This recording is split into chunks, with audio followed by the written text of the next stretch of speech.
Hi, everyone, and good morning. Happy Friday, June 5th. This Friday was actually supposed to be the site summit.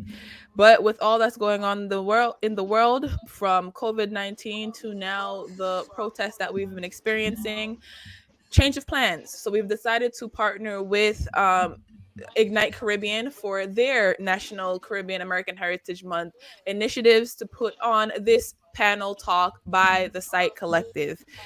Today, for this first panel, we are featuring three other speakers beyond myself, and we'll be talking all about the state of the Caribbean's and tech ecosystem. And today, I have with me Tara Darnley, Jadan Johnson, and Akua Walters. And to give you guys a little bit of background about Site, CITE stands for CITE, which is CITE stands for Caribbeans in Technology and Entrepreneurship. This is an organization that I started back in 2014. And the purpose of this organization was because I was going through the New York City tech ecosystem and I found almost every type of group in tech. I found women in tech, blacks in tech, Latinos in tech.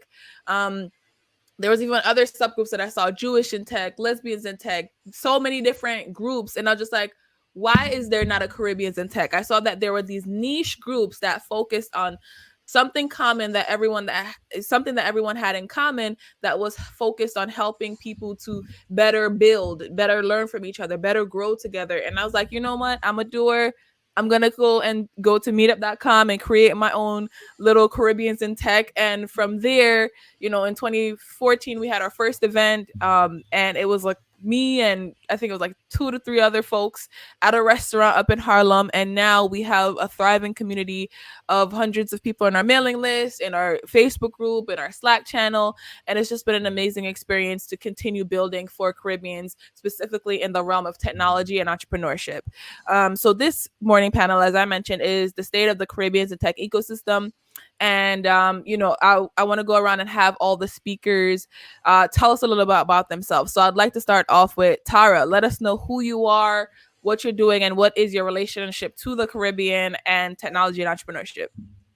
Hey everyone, I'm Tara Darnley and I'm representing Jamaica. Can y'all see my shirt?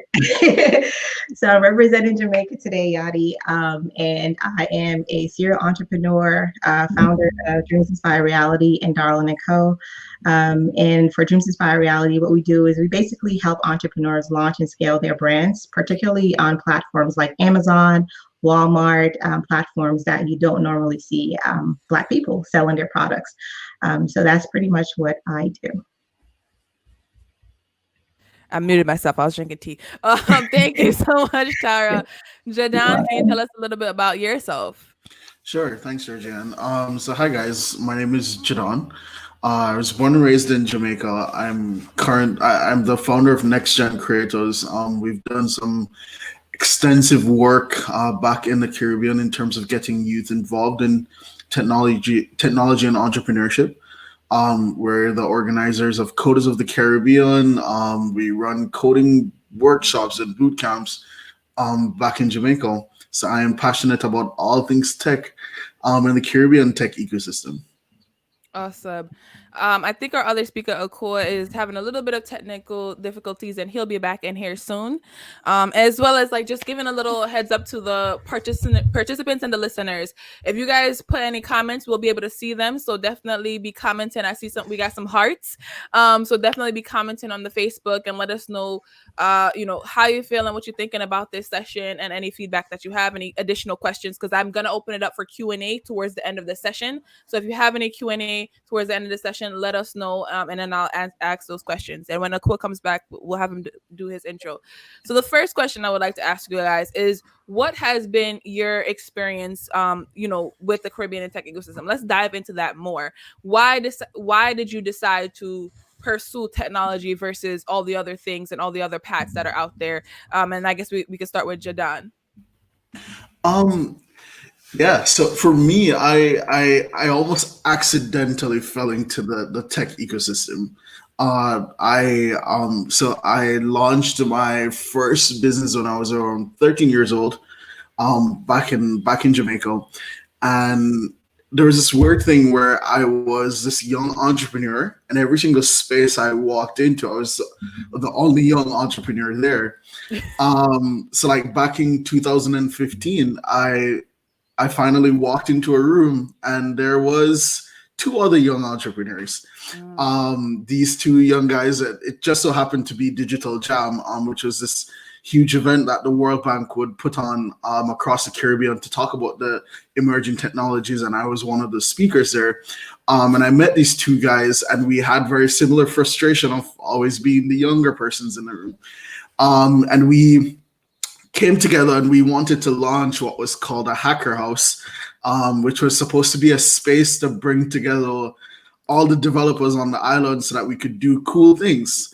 But quite interestingly, we eventually learned that there was not like such a large enough volume of developers to even want to have this big dream of bringing all of these developers together in the first place, especially that type of demographic that we were going for, which are, like these young, ambitious developers.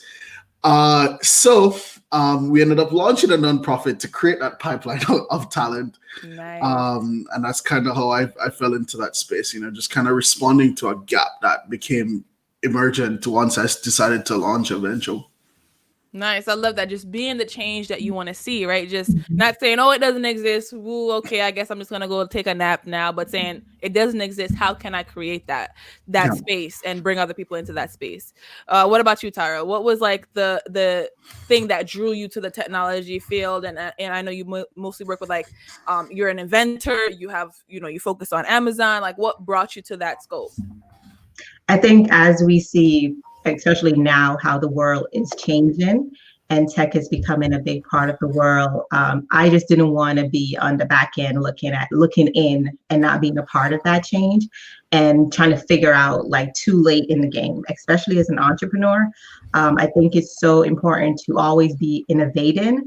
And it doesn't mean, and I think it's important to highlight too, when we talk about tech and technology, you don't have to be coding or doing all these other things. It's just understanding some aspect of it because we're using it in our business. And especially as I started to even pitch and talk to investors, I realized hey, even when you sell on, say, Shopify or any e-commerce platform, you're considered a tech-enabled brand.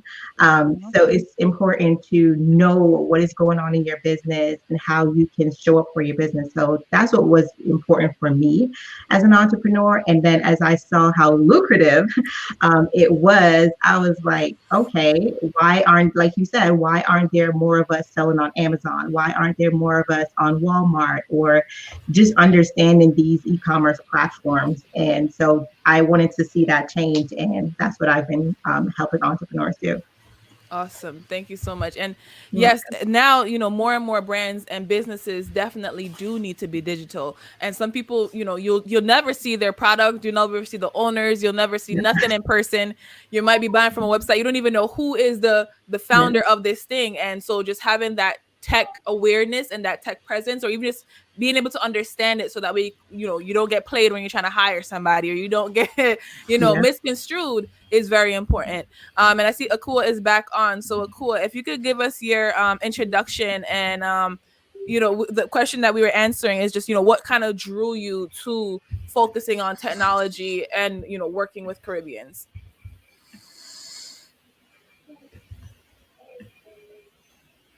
I think we lost him again. Yeah, let me see. I'm gonna give him 30. See what's happening. It's loading. All right. Definitely we're gonna keep on trying. We're gonna keep on trying because that's what we do. We keep it going. We keep working. And so now I want to shift into, talking a little bit more about your current products and services that you guys are offering. So, Tyra, if you want to tell us a little bit about some of the things that you've invented as, and what do these products and services do that led you to, the wholesaling and the Walmart? Sure. So our first brand is Darling & Co. So it's a lifestyle children's brand, and we create anything from teeters to diaper bags. Our first invention was the Yummy Teething Mitten. So essentially, if you're a parent, you're pretty familiar with the standard teeters on the market, and they're normally so old school, like they have liquid inside and you don't know what's inside that liquid and all that. It was just like, as a millennium parent, I was like not having that. So we created the Yummy Mint Tea, the Mint, and it's machine washable, super convenient for both parents and the child. And then from there, we've launched over 50 brand products now. And so I started to sell on Amazon, and then I realized how lucrative it was, convenient it was. I was able to reach a more diverse set of audience. Like you said, people, when they're buying on these platforms, they don't go really researching like, oh, who made this product? What do they do for a living? Like they just buy the product as long as it's meeting that need. Mm-hmm. And so I realized that, and I started to sell on platforms like Walmart and Amazon. And then I realized, there were not much Black people selling on these platforms because, one, it was kind of like we're always used to purchasing. We're the buyers, right? Consumers. But we're the consumers. And so I was like, I wanted to change how that looked, because we do offer diverse products, and we are shopping on there. So that means people are shopping for products that you sell. And so real life. So I went ahead and I started to help a few entrepreneurs, and they started to see success. And that's what we've been doing, helping them launch on Amazon and Walmart. And especially during this time, our clients are having such success because everyone is shopping on these platforms.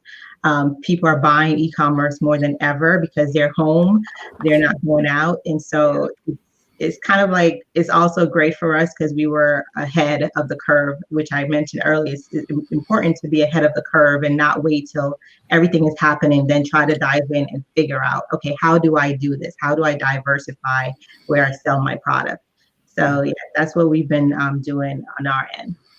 Yeah, and I want to just reiterate what you said about, being ahead of the curve and like being change maker. I think change makers and just like being really action focused, I think that's a very common trend with Caribbean entrepreneurs. And I didn't realize until just now that everybody on this first morning panel is Jamaican. So the rest of the talks, no, I'm sorry. I'm a rep Guyanese because my husband's Guyanese. So I'm repping Guyanese. 50. We have other Caribbean islands that are going to be actually the rest of the day there. I don't think there is any more Jamaicans. We have Haiti, we have Trinidad and Tobago, Dominica, and okay, there's one more Jamaican a little bit later, but we diverse it up later. But I definitely know this is something very instilled in Caribbean and then Jamaican culture of if you have a problem, how can you solve it? Don't just wait for the answer to be given to you. Go out there and either find the resources, make it with whatever you have. And so just having that mentality, I think, is very essential when it comes to the technology ecosystem, because you're not going to always have, more than likely, you're building something that's brand new. You're building a new product or service. You're building a new system or a SaaS kind of product in it. And then, this is like to segue into for Jadan, right? Like, when you're coding, some code exists, but a lot of times it's brand new code, or you're just, you break something and then you have to fix it back. So can you tell us a little bit more about, what have people been experiencing through the programs that they have been going through with Next Gen Creators? What are some of the things that people have built, any products or services that have come out of it that have been really impactful that you could talk about? Yeah. So, I mean, just to give some understanding is that Next Gen works within this kind of catch-all release into the world space, meaning that a lot of our events are focused on inspiration. What we want to do is to bring people together so that they can learn from each other, so that they can collaborate with each other, and then go out to do big things in the world. So we have had some pretty great success stories. We've had students who have gone on to work with Amazon, Microsoft, PayPal. We have students who have gone on to launch startups and have worked on a plethora of different projects. I think the biggest thing I can, like my moment of happiness is is looking back and realizing how many students we have helped to recognize their potential. A big thing I've realized is our school system instills this mentality in students where they're like, you wait until you've graduated from university, or wait until you've graduated from high school to start figuring out what to do with yourself, what to do with your life. And bringing them into our space, we challenge that belief. We start teaching them that regardless of whatever age you are, technology is here as this tool where you can solve the problems that you're seeing in your community. So the mindset change, and it's something that has followed through. Just like 2 years ago, we did an impact report on NextGen where we followed the progress of some of the students in our program, right? And when you look at all the big events featuring young Caribbean developers, young Caribbean tech talents, we see our students who came in 3 years ago not knowing how to code. They're the ones who are like on global stages now talking about technology and entrepreneurship. And that's like the big success story for us, because if we can challenge people to change the way they think, and they will in turn bring that mentality to their friends, then we now have this society of people who are problem solvers and who will leverage modern tools to solve problems. So that's kind of like the moment of success for me. And we try not to measure, well, how many students go on to start startups, or how many students, or how much money did they raise, because it defeats our purpose. If they get well-placed jobs, then that's a big win for us. If they're going on the stages to bring awareness to what's happening in the Caribbean, then that's a big win for us. One thing I've realized personally, especially since I've moved here to the US, is that people take Jamaica no problem man way too seriously. And I think the global society is almost very blind. Like the perception of Jamaica is either this island where you can stand on one place and look over to the next, which is very weird, with people living in huts. Yes. People living in the huts with no access to information technology, but it's Jamaica, no problem, man. So everything is okay. And the big problem with that is that, like, people don't care. I remember like 5 years ago when I reached out to, I spoke to Mary Grove, who's the CEO of Google for Entrepreneurship, and one of the things she said to me is that she's like, yeah, the Caribbean is too small. Like we don't, it's not necessarily a big priority for an organization like Google now. I was like, that's just plain old disappointing. So the minute we start challenging the mindset and really getting people out there to do and to speak about what's happening in our ecosystem, then that's the big win. And I mean, I by no means I'm taking credit for what's happening. There's amazing people like Sight, there's Ingrid Riley. There are just so many people in our ecosystem, even Akua. Those are the people, and these are the platforms that we need so that people can get that awareness. So that's like the big win of NextGen for me. Yeah, and I I definitely want to even echo more of what you're saying. The idea that the Caribbean is small. Some people, I think what gets misconstrued is that a lot of Caribbeans or folks, people of Caribbean descent are a lot of these big, corporations, or a lot of these big tech companies, and it's a powerful thing because it comes together as the Black diaspora, but sometimes it needs to be identified like this. Everybody that was on, the top sales roster was all, from Trinidad, Tobago, Jamaica, Haiti, and recognizing like there's something within, embedded deeply within our culture that needs to be identified and then, matured. Like you said, people oftentimes it's like, oh, wait till you finish, your CXC and you graduate and you get big before you start applying it. But it's like, no, this is the time when you are learning, tinkering, playing around with it. And I just got a message from Akua. He won't be able to join back. A lot of elements are happening now. Again, he was dialing in. He's actually, I think he's in Jamaica right now. So a lot of elements are happening to not have him join, but he's definitely going to come back and we're going to do another session with him. But the reason why, I wanted him to come on and talk today is he runs a program, he was running Hacker Hostel, and he's a part of Startup Robot, where they focus on, okay, how can we have the international companies and organizations see that we have developers in Jamaica, we have tech teams, especially when it's in relation to the United States.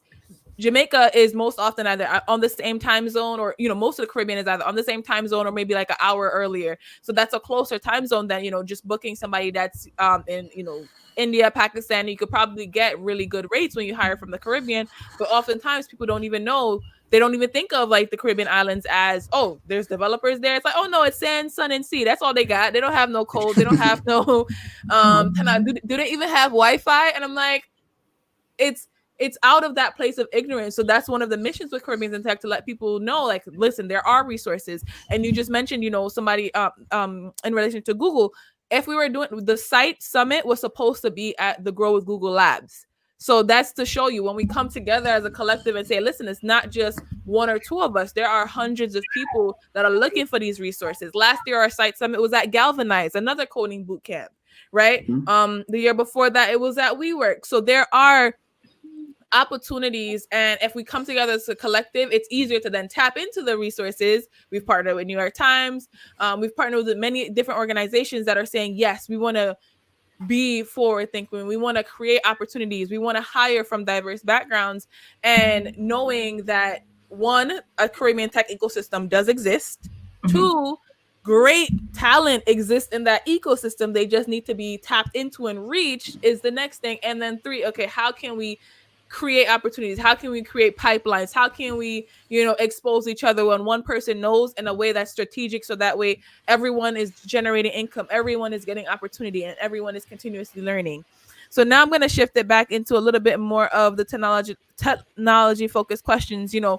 For you, you guys have been in this, both have been in this for a while. So how have you seen technology change for Caribbean entrepreneurs over the last 5 years? And I know, Jadon, you probably have a little bit more experience with this, going back and forth a little bit more. But what are some technologies that you have seen come to light that, one, Caribbean entrepreneurs should definitely know about, and two, it was amazing to see that change in the technology? And we could start with Tara or Jadon. Anybody wants to jump off? I'm definitely going to answer your question. And what I wanted to piggyback to on what Jadon said earlier, and I think it's important for us to highlight these things, is growing up in the Caribbean, growing up in Jamaica, like, I think we've been on tech, right? We just didn't have a word for it. Like, when you think about like our little boys when they played, right? We were building trucks out of milk cartons. We were doing all that. Those are childhood memories that we have, right? But when you really think of the in-depthness of that, like, we were building, we were coding, we were doing all these things. We just didn't have the quote unquote word for it, such as coding or technology, but we've been about that life.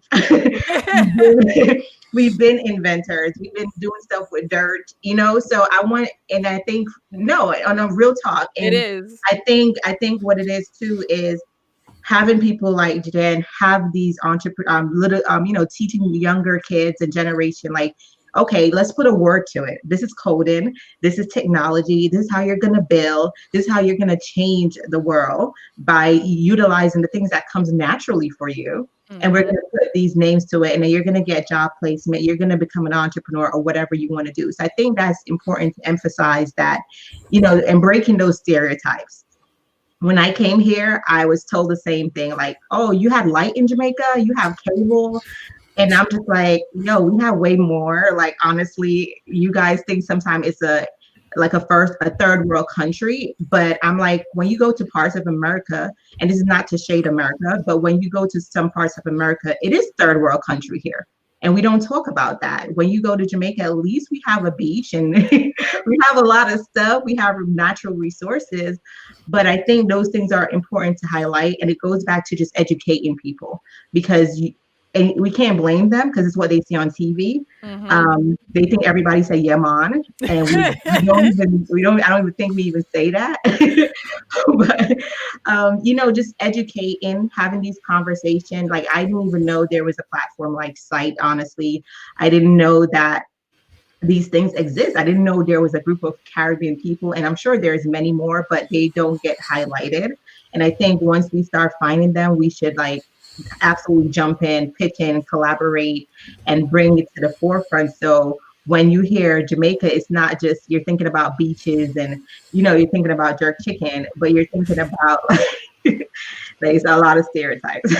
Good too. It's just a lot that goes with it. And even as an entrepreneur in the space, there's a lot of stereotypes I have to break. You have locks. There's a lot of perceptions of locks. Like, you smoke weed, you're Jamaican already, so you already smoke. So but there's a lot of things that we have to, one, I think, educate the mass on what we are capable of, what we are doing in the marketplace.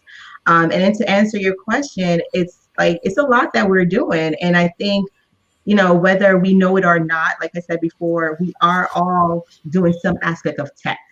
We are all doing some aspect of tech. And I think for me, my job is always to, one, empower Black people, Black entrepreneurs first and foremost, because we have less resources and what they're capable of doing, the access that we have, the little access that we have, making sure I'm sharing those. If I'm able to access it, I'm going to share it with someone else so they can have the same opportunity too, because there's enough for the little pot of us that's there.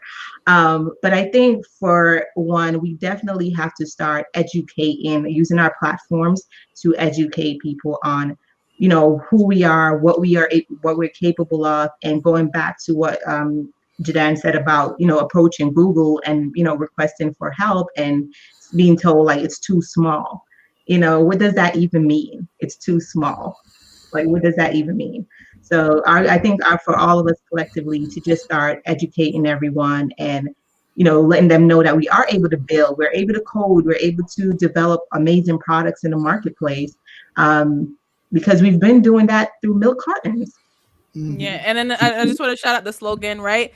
We're liquor, but with tallow, and that's on your shirt, right? That's literally the message, and that's literally the theme of the Caribbean. We little, but we yes. come. One of us is 5 of them. And you always ask me that too. Well, were you born in Jamaica, or like you just visited there? Or you mean Jamaica, Queens, Jamaica?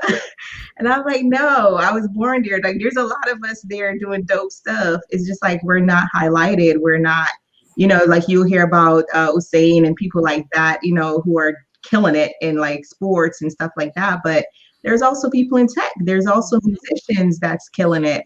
Look at Coffee, like, she is killing it and she's so young. So it's just like things like that. I think we need to, highlight as best as possible. And I think I have to do a better job at that too. So I'm also guilty of that, highlighting more the fact that I am Jamaican, I am Caribbean.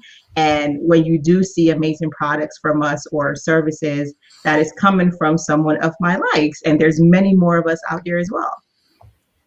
Yeah, and then and I see more people highlighting it a little bit more now, where like there more and more people are putting their flags, and I really appreciate putting their flags in their social media, like a thing that I saw. Before it was just like, oh, I'm just a person, or I'm just a Black person. But now people are highlighting their flag, people are highlighting their pronouns, people are highlighting, because we want to.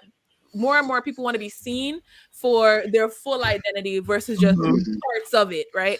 And so, to tie back in, Jadan, so you have more of like a ground eye on like some of the technologies that have come out, and what are some of the technologies that you've seen emerge, as well as like what are some of the, and then we'll talk a little bit later about what are some of the technologies that you'd like to see. So just in the last 5 years, amazing technologies that have impacted the Caribbeans. Sure. So just some background. So my background is actually in design and innovation management. I do like work extensively. I work at a design agency. More recently, I'm helping to bring open source medical supplies to different communities across the world in or COVID, whatever this is, era. But in terms of the Caribbean, I really appreciate what Tara shared. I met Felicia Hatcher like 2 years ago. Felicia is the founder of Black Tech Week, a major event here down in Miami, and just like a big part of wrangling Caribbean tech entrepreneurs here in the US. And providing a platform for them and other Black entrepreneurs. And she shared this whole concept of not recognizing how the Caribbean and like Africa and the African continent helped to pilot some of what modern technology is. Like we've been Ubering through placing a phone call to our taxi companies, talking to somebody there and then having a driver dispatched to us. And that is just our innovation that's our version of Uber, and that's what will work within the environment of what Caribbean people feel comfortable with. So a big thing I've had to tackle with, and I'll get to the technology in a second, but I think we have to address the mindset. And one of the biggest failures I've seen on the part of some Caribbean entrepreneurs, specifically those living in places like Jamaica, Trinidad, in the Caribbean, is this, like, everybody just wants to copy technology in the US. Right? And they don't understand that the adoption of technology in the Caribbean will look a little bit differently. And it's not because our people are less educated, less sophisticated. It's just the mindset towards, how we approach certain things. So we like face-to-face human interaction. That's a big requirement for building trust for us. And that's why most people might not ever feel comfortable just taking up a phone and requesting a random taxi versus calling a taxi company, hearing a human's voice, and then be dispatched a taxi driver. So that's one of the biggest challenges I've seen with the adoption of technology in the region. Is that a problem? No, I feel like we just have to rethink the way how we approach the application of technological tools. So there isn't a major technology that is not being leveraged in Jamaica. There is machine learning, who I've seen, like the big banks, NCB uses it. They use AI and automation for, like, NCB has this voice platform. When you call their customer support line, there's a voice that understands Patois. Major. I cannot talk to Siri in Patois. She will not understand anything that I am saying, right? I've seen them, like, I've seen us use back 2 years ago. My organization, NextGen, we did one whole month of augmented reality art, where we did a fully immersive art show, where we brought Jamaican creatives. We turned their pieces into augmented reality pieces and all technology powered pieces. And we had a full AR showcase. So augmented reality is being leveraged even in our creative industries. I can't think of a big technology that isn't being used on the island. In terms of where do we head next, I really feel like we need to change our strategy for how we're sensitizing people about technology. And I have to big up Lauren Peer, Minister Floyd Green, who's taken an innovative approach in getting people comfortable with shopping online. So what they've done is that they are now hosting an in-person market, but every single person who comes there will get a card that they can use to shop online. And they'll use that e-wallet to do transactions at this market. That's a great way to get my grandma comfortable with spending money. And because you give people like, when I remember working with NCB as one of the consultants on some of their projects, and the big thing is people just didn't trust banks. So moms just keep the money underneath her mattress because that feel comfortable, because she don't want to send the money up into the internet. She's afraid of the clouds, Listen, right now I want to go put my money back in the mattress. My grandma always had the money right here. Right? Okay. Yeah, I mean, so getting comfortable, and sometimes we have to play a little trick on people to get them comfortable. But I think it's very important as Caribbean tech entrepreneurs that we don't just go and try to force things that are happening in America or in other places. We shouldn't just try to force it down the throats of our people. We need to get them comfortable with these technological tools. And until we can reach the space where our youth and our senior citizens or elders are also using the technology, that sets us on the right path in really having wider tech adoption. And I don't even want to get into some of the inequalities preventing the widespread adoption of technology, but we're making some progress. And just like huge props to people like Tara, because I mean, you wouldn't find a traditional Caribbean entrepreneur being like, oh yeah, let me go sell on Walmart.com. Not even like I feel like until we start tapping into these spaces and really showing the power of Caribbean brands being leveraged in multiple markets, really solving problems, then it's that day when we've hit the mark as a Caribbean tech ecosystem. Yeah, absolutely. Like, I think you hit it on the nail on the head when you said, putting ourselves, like, recognizing one I'll tie it together so many thoughts. Tara mentioned we already had these technologies, right? We already were thinking of it, and then John, you're adding like a name and title to it. And I think a lot of the procedures and the processes and the technology that we have as Caribbeans and Jamaicans, right? It's the American market or other markets are copying what we're doing, and then we're copying their copy. Yeah. Copy, and it's just like, why it not working? Like it just looks a mess. Like even what he said with the car situation, I was like, yo, for real, we've been doing that. Look how long we've been in Brooklyn running, and even in Kingston, like let's give Jamaica as an example. Then you have like the ride share, right? Now it's a whole big fancy ecosystem and business model. And it's like, no, look how many people been on Dalavan and Boston and all these type of things, and just, reframing it and like owning the fact that we can be the leaders in this space, not the second thought, not the second option. And I think, I don't know if it's fear, if it's because again, like physically the islands are smaller, but if you put them together, we have a lot of power. We have like a lot of expertise, a lot of knowledge, but it's the fact that, maybe it's history, but we've been framed to think that we can only be second place. Yeah. But in this tech ecosystem or in this entrepreneurial scope, but when it comes to running, right, we don't accept nothing but first place. When it comes to music, we don't accept nothing but first place. We need to keep that same energy when it comes to the entrepreneurial and the technology ecosystem, because we know when it comes to corporate jobs, we want manager position, partner. We don't play. Yeah. Like you guys all know.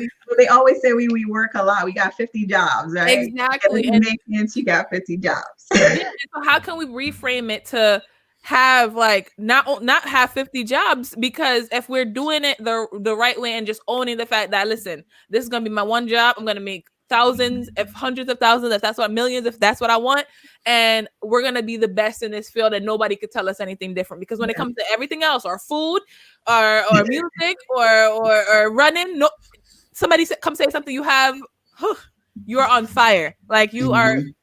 So how can we bring that same energy, like keep that same energy? And I have one more question for you guys, and I'm going to open it up to the audience to ask any questions that you guys have. We did get a question earlier from Kenny, so I'll ask that question in a moment. But for my last panel question, I wanted to ask, what are some of the things or actions that you want us to start doing as Caribbeans in technology and entrepreneurship? What are some things that we need to do over the next year, 2 years? And I think, in the curse that is COVID-19, there's a big blessing that is COVID-19 of people realizing like, oh, you got to go virtual. You have to digitize faster than we wanted to. We have to be leaders in this space. So, what are a few things that you want to see over the next year to 2 years? And an audience, put your questions in the chat. I'm seeing the chats from LinkedIn and Facebook, and we'll get to the Q&A in another 5 minutes. So Tara, Jadon, either one of you can start. Jadon, you start. Sure. I agree. I think you've hit the nail on the head in that you said that, with COVID, we've seen this push to go virtual. Now, the thing I'd say to all my Caribbean people in tech, especially those living in the Caribbean, is now is the time to recognize that everybody's talking about, oh, I can't wait for society to go back to normal. Normal has not worked before. So why you want it? Exactly. I don't like normal. I want us to look at what are the systems that weren't working, what were the things in our businesses that weren't working, and start to challenge our mindset moving forward. And I feel like we have this huge opportunity to change the way we're working. We have to change I feel like there are just so many things that we can change, so many things that we can do better. And we've been presented with this huge opportunity where transformation can become like the front thing of our minds. We don't need to rent office space for looks anymore. If you can work from your yard, if you can work from home, work from home. You don't say that louder? Yeah, we don't need to I know a lot of entrepreneurs have this mindset where they're like, I need to put on a nice clothes and I need to go to work every single day so that people can see me in my nice clothes, and I'm going to rent an office and I'm going to drive my operating costs up. But we don't need to do that. We can start embracing remote work. And I also feel like, especially in Jamaica, we need to challenge our mindset of what technology is. I heard Tara say something very interesting at the start of our session, where she's like, technology isn't just the people who are coding. Technology isn't just this industry for guys who are smart or girls who are smart. Technology is a tool in which we can use to problem solve. So whether you're having challenges with accounting, you can apply some technological tool to help simplify your business process and bring down costs in that area.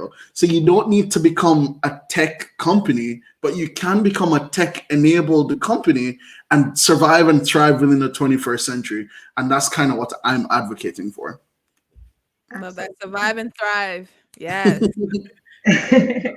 I think what you said earlier, like I said before, you could want to see those changes, but we have to start with ourselves first. And so I took that initiative maybe in the last 2-3 years, where I'm like, I have to put ourselves on the forefront. We have to put ourselves on the map. We have to go into rooms and meetings. When I get opportunities like Amazon doing a feature on us, I'm Jamaican. Like, I want that to be known. I want that to be known. I want people to share the fact that, wow, like, she's from Papine, and here she is. Like, I want people to know those things, because when you do think about like how we started and our childhood, like, it may not have been like growing up rich or whatever, but I was rich in the people who I was surrounded with. I was rich with the food dumpling. Because now you go back and I'm like, we've been organic. We've been eating organic, right? When you look at Rastafarians, they've been vegan. So we've been about a lot of these trending things, but we don't get credited for it. And so my mission is always to, one, educate and be the light of, representing Caribbean, whatever room I'm in. And it's going to show. It's like, even if you're high, it's going to show, because your accent going to come out one point or another. And they're like, oh, what are you? I hear something. I'm like, no, listen to what I'm talking about. So it's going to come out. And I think we have to embrace those things, embrace what made us who we are. Like, when I sit back and really think about my childhood, man, we had and even talking to my husband, he's Guyanese, and just comparing our childhood, our foods, our culture, it's so much richness in it. And once you take that richness and put it into entrepreneurship, there's so much magic that could come. For me, I'm like insanely obsessed with being innovative and creative. And so even hearing Jadon talk, I'm like, we got to talk, we got to collaborate on something. There's so much, I'm sure we could come up with something like dope as hell. And that's how my mind works. I'm always trying to collaborate with the right people and see how we can put innovative things into the marketplace. So I think as far as entrepreneurship, for sure, just continue to be the light, continue to show up, whether it's creating your t-shirt, creating something in business. I know for us, we have a baby brand, which is our main business, right? Predominantly, most of my audience there is very diverse. So I would say 50% are white. And I'm like, how can I educate them about our culture? And so like, even this, I created this for every kid. Alphabet, yeah. Right. And so it's like, and it's doing so well because people want to know. I'm like, if you could visit the country and go on vacation, learn about us before you visit. Right? Learn about us before you want to know what Aki is, things that you wouldn't necessarily see in the marketplace. It's like, you have to be the light. So how can you put innovative products into the marketplace? Like everywhere I travel, I'm always craving Jamaican food. Like anytime I travel, I'm like, where's a Jamaican restaurant? And honestly, 50% of the time it's not owned by a Jamaican. It's not owned by a Jamaican. And I always say that with my husband, like, our parents, our family could cook, but they would never open a restaurant because it's like, I think cooking is beneath a lot of our culture now. And so I'm like, but people are eating our food, they're craving it. So even something as simple as, if you've been sitting on a restaurant idea, go start it. Like if you've been sitting on like making some Jamaican clothes or making some Jamaican dessert, like we need it. Like we need it. Like I would so order that in a second if someone do those things, right?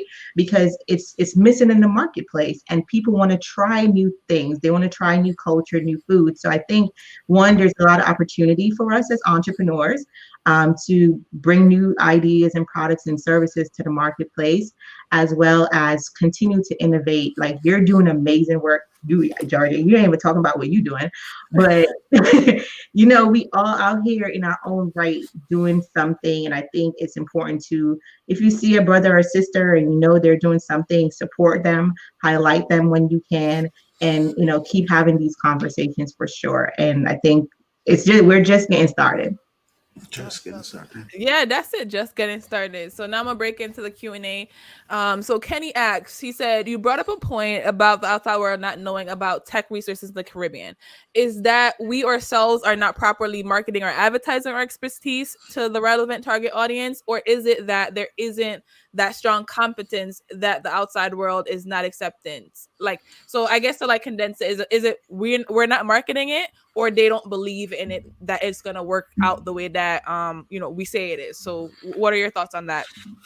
I'd love to pitch in there, and I feel like the conversation happening in the thread. I see a larger conversation happening in the thread, and I feel like it all connects to the specific question in terms of, are we showing up in the world in a way where people can appreciate us? No, I see somebody commented, like they were asking if we use the US as a standard for technology and innovation. For me, no. For the work that Next Gen Creators is doing, no. And I also see somebody else raised a really good point, which is it's looking at what are the needs that currently exist on our island, and are we addressing those needs? Now, I kid you not, in every single major tech company that there is, I can guarantee you that there is some Jamaican there in some leadership position. I feel like, yes, we are a little bit late to the curve as a Caribbean ecosystem in terms of solidly positioning ourselves and kind of identifying what is our unique selling proposition and how is it we're adding value to the world. But then I look to the work that people like Kirk Anthony is doing with like Tech Beat Retreat, and just like and Kyle Maloney from Trinidad, just like these different works. And I'm like, yeah, like we're past that point. We've had Jack Dorsey come to Jamaica. We've had all these major tech CEOs. Like, people know what's happening within the region. The benchmark is, are we have our solutions gone local, and are we actually solving problems that are happening in Jamaica, or in our different Caribbean islands and with different Caribbean people? Because if we start, and the thing is, like, we have been pioneers in problem solving for so long. We've been doing crowdfunding, or churches raising, like, church collect donation to build every single thing that they want. That's crowdfunding. It's just not online. We've done the taxi thing. We've done money sharing with Podna. Like, we've done it all. It's just not with technology. Yeah. It's just not with technology, but we are problem solvers. And it's just until we get to that place of solving more local problems with technology is when people, because listen, we're Jamaican, like, you can't miss us. It's very hard. Like, people tell me all the time that I am like, they're like, yo, like all the Caribbean people always do that. You Jamaicans are just so, like, it just in everybody's face. And I embrace that completely, and I feel like people can't miss us. I personally now work like I personally over the past month have raised over $1 million to the project that I'm working on now, and we are funded by the former executive director for Alphabet, which is the parent company of Google, so we've had Jamaican in the high places showing our faces, and it's just about time in terms of localizing and actually solving our problem. And if you have incredible people out there like Tara, who's like showing the world that yes, there can be Jamaican products, and I never know that there was a Jamaican Alphabet that existed out there. Like, I feel like we've done the job. People need to get the gist of what's going on, and we can't blame ourselves for that. A lot of people know what's happening, and they're just choosing to ignore it. Yeah, can we not skim over the fact that you raised $1 million though, because you are a Black man in America? Can we not skim over that, please? Thank you. Like, can we no jokes, like, all like seriousness, like, can we not skim on that? Like, we can't pass that, because that is one for one, being Black in America, we don't raise money like that. and then be a Black man. I don't know if I'm sure you fall into the 0 point something percent that has raised that much. So that's not something that we just skim over. And when we see people like you doing that, we need to highlight it. That needs to be in press. People need to know what you're working on so we can support it. So whatever you need on that side in terms of like press and helping you out, whatever, let me know, because I don't think that's something we should just like, yeah, raise $1 million. Like, we need to know what you're working on so we can help. The community could help. We could get more people involved to help, because whatever it is, I'm sure it's dope and we can support, but we need to know, so we can assess and we can help. So even without like whatever come out of this, I think that is something needs to be highlighted for sure. Yeah, somebody in the chat just said she disagreed that we don't raise money like that, and I think it's the issue is the same thing that Tara's mentioning, of the fact that it's not highlighted enough. It's not clear enough that everybody knows. And to tie in the question that Kenny asked is the fact that there's not enough tight circles that amplify the noise of something, right? And then what I say is like, all right, if you're let's look at Podna. If you call it Susu, Fufu, whatever you call it, what? Your grandma giving money to a banker that's not that's at a house, and then they get the money back. If 10 of us is in a room and we each have $100 and put it into the pot, that's $1,000 versus, okay, we just each in our own space with only $100 in every month. Yeah. Then the person gets it out. So I think what we need to start doing, we need to have like press circles. If there's an announcement, there's, okay, you put it on this channel, and then everybody shouts it out. So that way it amplifies, and it's like all these small waves coming together, and before you know it, you got a whole tsunami. And I think that's the same concept. It's not that we're not marketing it properly, is that one, we too damn ambitious sometimes. So it's like and it's like, all right, so and I struggle from this too. I'll say in a common conversation, like, it's nothing, like, oh yeah, I did a TED talk, I published my book, but now I'm really working hard. And people are like, wait, what? And I'm like, because it's like these things, because it's like we know, okay, when we set our mind to a goal, we're gonna get it. Jajan just said we raised $1 million. Like, we talking about, oh yeah, I had coffee for breakfast. Yeah, we need to have, and it's like we are taught to be a little bit too humble and silent in terms of, oh, don't shout it out too big, that's too egotistical. And it's like, no, shout it out, shout it from the mountaintops, yell it, because it's a win. And I think I know I'm guilty of it, not knowing how to properly celebrate my wins and successes. Yeah. And we don't, somebody said too damn ambitious. Yeah, we don't honor the moments. We don't celebrate them for long enough. It's like, oh, we did that thing, move on, next thing. I became manager at this company. I have so many strong, Black Caribbean women in my life, and they're like, oh, I have 2 master's degree, a PhD, and I'm thinking about going back to school. What you doing? Huh? Huh? And it's like, come on, we gotta pause for a second, celebrate until you can't celebrate no more. I know some people, some guys and from people from different cultures that they do one dege thing, and they will milk it. I'll tell you something. Since I've been here in the US, I've heard about, like, there's nobody that is more loud than a mediocre white man. And I kid you not. And unfortunately, they'll probably raise more money than we do, and they'll have access to some circles that we have to fight to get access to. Yeah. But if they barely, like, they'll do the basic minimum and tell the world about it. So I mean, maybe we're just. Did somebody oppose what I said about we actually do raise that much? I need the stats on that, please. Yeah, I'm gonna call him out. I'm gonna put him up here. And that's not on the when I talk, it's research and it's facts. Like, I think it's under 100 Black women for sure that has gotten funded over $1 million. So I'm sure for Black men it's less. Yeah, and I can tell you that statistically, it has been shown that we raise less money, completely across industries for anything. We raise less money, like, even for like the nonprofit space, we are completely under. Like, we're not even underinvested. Black people have been historically underestimated.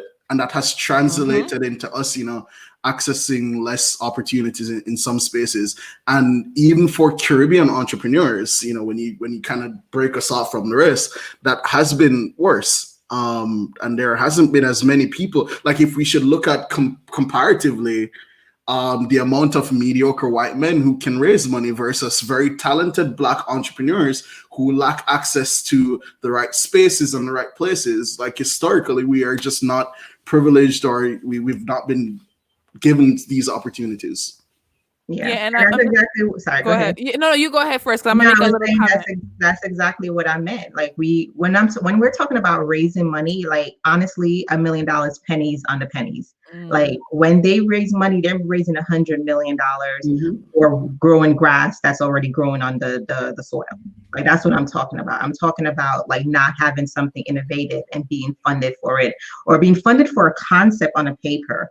That's what I'm talking about. We have to actually have the physical product and say, hey, we actually sold 100 copies of it, or sold 100 units of it first before even being considered. So that's what we're talking about here. Not, here's $10,000. We're talking about over that margin line. Like, $1 million, it's still low on the spectrum when you think about technology being funded, and the tech space is heavily funded.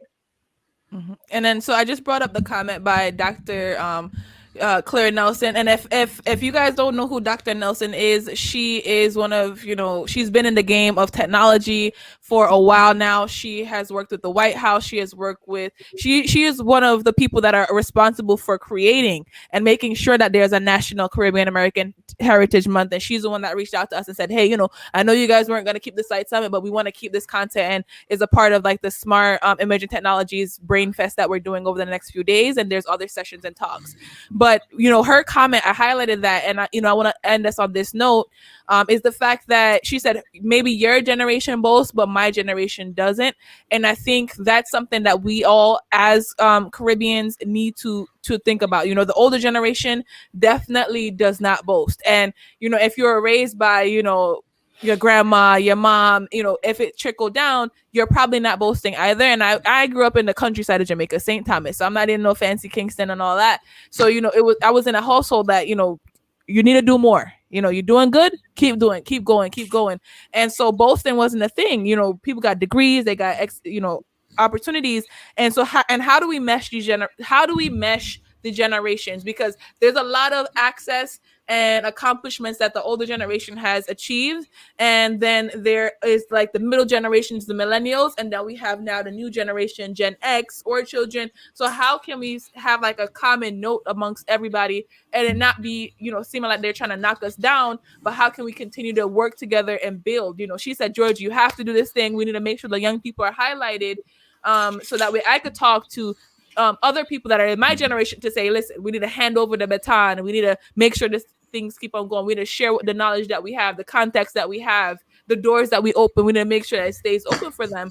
And I think that's a bigger part of the conversation that we need to have, of how do we pass the baton? Because I think there has been moments where the baton was supposed to be passed, but because of discrepancies between the generations agreeing, the baton wasn't passed, and the next generation had to start over. The next generation didn't have as much as they should have. They didn't inherit it. That's the word, inherit it. And that's why a lot of the other groups are successful, because they inherit these things. We don't have millions of dollars to hand down, but we have techniques, food, the cooking, passing down the riches, as Tyra called it, or version of the riches. How can we better pass that down, instead of thinking, oh, my grandma don't want me to she don't want me to win, she don't understand what I'm doing? How can you better explain it to her, right? And I think that has been my superpower as like a translator between the generations. And so I bring together make spaces where I said, no, you didn't hear him right. He's not trying to shut you down. She's just trying to explain it to you in this way. See it from this side. And growing up in a household where I had my younger brothers and sisters, and then I also had my grandma in the household, I had to be that translator to learn that skill. So how can more of us be translators and allow the things to be passed down, versus just, oh no, they're trying to stop our greatness, they don't get it? How can you break it down so that they can get it? Or how can you help them out? Like Jadan said, the card at the market to help his grandma start understanding how it works. When people get it, they'll use it, but you can't just force it on them. If my dad told me the other day, I remember when I saw the TV for the first time, right? I remember when we had the black and white TV. So just realizing like he didn't have no big screen, iPad, iPhone, laptop, computer, and he is what got me into technology. Like, so how bridging that gap is like the note that I want to leave this panel on. And we have another segment that's going to be coming up at about 12:05. That segment is running a little late, so if Melanie and Carmel, you guys are watching this session, we're going to jump over there in a minute. We're going to do some tech pitches on the next link, and it's going to be right here on Facebook as well as like LinkedIn. But what messages do you want to leave the audience with, Tara and Jadon? And there's more conversations to be had, when and where TBD, but what messages do you want to leave the audience with today? Sure. I could go first. So I think, for one, going back to what you said, doing your part. So what I've been doing personally is I've been interviewing my grandfather. My grandfather is 85.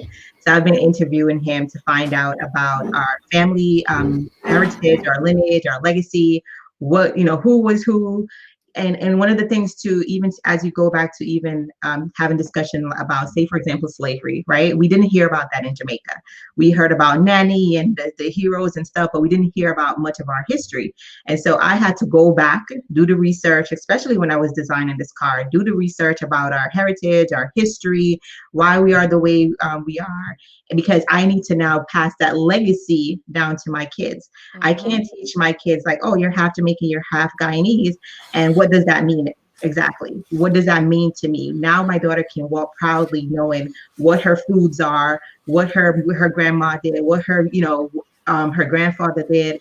Those things, they were farmers, they were doctors. We need to know those things. And so I think starting by interviewing your family members, getting that history, documenting that history, and then start having conversations with each other. I think someone was in the comments saying, why are we talking about boasting and all those things when we need to talk about coming together? When we boast about what we're doing, then those connections can be made. Because if I knew what Jadon was doing, I could make connections with him and vice versa. If I know what Georgie's doing, then in her space, I can type her email and say, oh, hey, sis, I'm such and such, and I just found out that you're doing such and such, and I could make this connection. So if you're not boasting, and I think that maybe you guys are you're thinking of boasting in a different way. But when I talk about boasting, it's talking about your acclimates. What are you doing? What changes are you doing? What are you working on so people can connect with you? Oftentimes we come to the table and we're like, hey, I want to collaborate. And you have absolutely nothing to offer that person. And so if that person, you have nothing to offer that person, it's not going to be a great match in the beginning. So how can you start putting yourself out there so more collaborations could be made that it's going to actually be a great match? And how were you laughing at? Oh, God, the chat is going on fire. And what changes can you make? I think someone was even saying, oh, we just talk a lot, we don't do nothing. That doesn't apply for everyone. When I talk about entrepreneurship, I hire Jamaicans. Half of my team is in Jamaica. And then what Jadon said earlier, you can hire a virtual team. So half of my team is in Jamaica. That means they're going to understand the content I want to put out. They're going to understand culturally what I want to say to my audience. So I think those things are also important to highlight. And as we go forward with collaboration, make those connections. Reach out to someone, see what you can bring to the table, see what they can offer you as well. Highlight other people before you just jump in your inboxes or whatever the thing is. Like, those are how you make authentic, introductions and connections, and keep showing up yourself. The work starts with each person individually. So Jadon is doing his work, Georgia is doing her work, I'm doing my work. And then once we all start doing each other's work and what we want to accomplish in the marketplace or wherever, then we could start having bigger conversation. Thank you. Well said. Yeah. So I'll just hop in there really quickly, and I'm gonna tackle multiple things. Lightning round. One. When we say boast, we don't mean. Boast mean legacy. Yeah, legacy. It's not about that element of pride. It's not. I am not boasting because I want Tara to know that I raised $1 million so that I'm better than her. I feel better than her. It's sharing what we're doing so that it provides some platform or some visibility into what's happening on the ground. So that's kind of what we mean when we say boast. And whether you want to boast, if you want to put it on the front of the newspaper, anything you want to do, my word, do it, because a mediocre white man is going to sit down and do way less and put it everywhere, and is more likely to get to everywhere. Second thing, on this argument about older versus younger generation, I'll tell you something. I can never stop without acknowledging the people who have walked before me, who had challenging conversations back then, so that it was just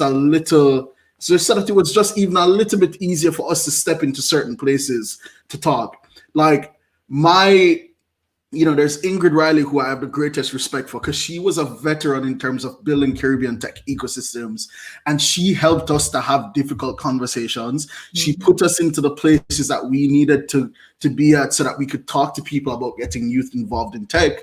And when Ingrid decided to eventually stop doing Kingston Beta, and I was like, there's a huge gap now since you're not doing your tech events anymore, she said, well, the good thing is that there's organizations like Next Gen that you started that can take up back from that space. So I completely agree with Dr. Claire Nelson in this regard. That is not just about pushing the people who are out there doing the work aside because they don't understand technology.